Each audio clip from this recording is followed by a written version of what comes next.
喺今集開始之前，希望各位觀看呢條片嘅朋友或者網友，你哋可以用1至2秒嘅時間嚟到訂閱我哋嘅頻道，作為對我哋嘅支持，等我哋做得更加好。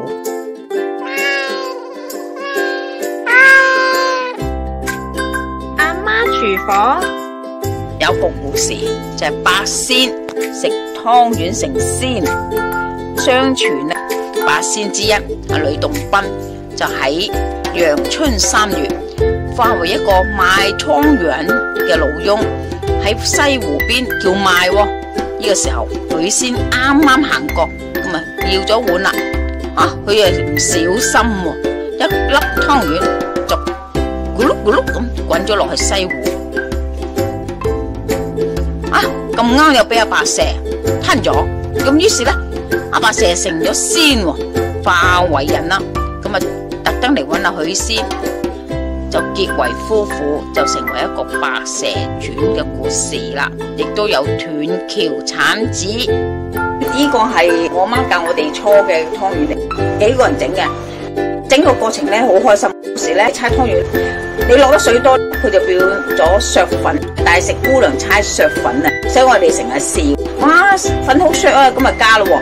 本來8粒湯圓咧食成10幾粒，大家一齊都係一個樂趣嚟，而家就變咗一個回憶出嚟啦。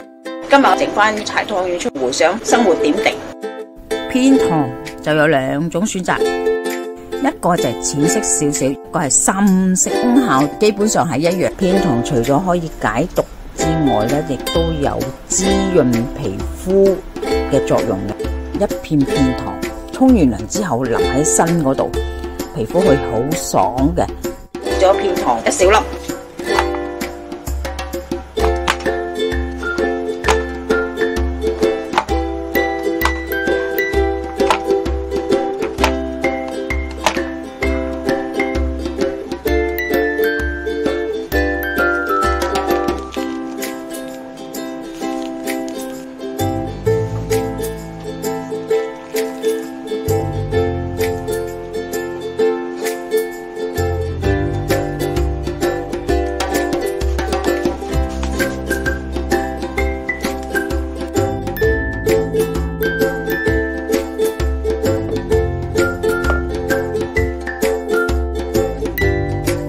搓成一圓形，壓扁佢。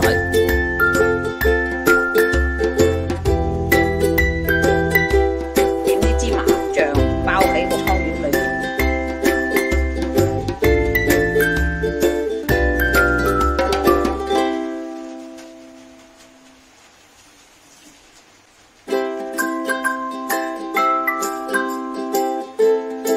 揼少少粉喺度，捉勻佢。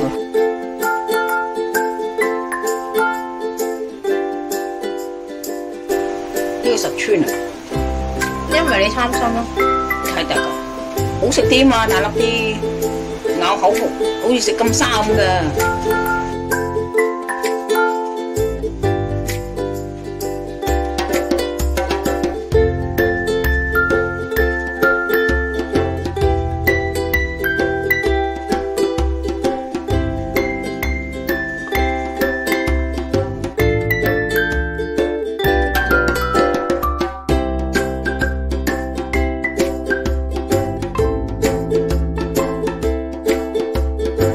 薑1片，驅下風先，片糖落去，等佢溶咗。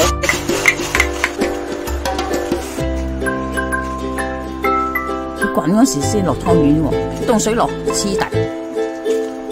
個火咧你要較細少先，唔好咁慢。等佢入邊熟咗，佢會浮上嚟噶啦。而家浮晒上面得啦，可以撈出嚟噶啦。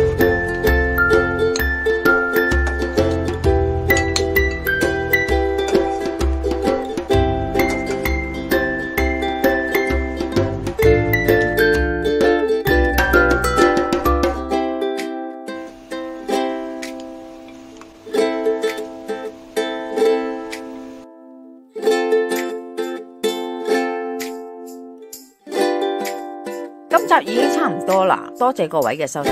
詳細食譜我哋會上傳喺 Facebook 嘅專頁裏邊，有興趣嘅話可以查閱。另外，如果喜歡我哋頻道嘅話咧，可以訂閱我哋嘅頻道，以作對我哋嘅支持。希望大家喜歡。我哋下集再見啦，拜拜。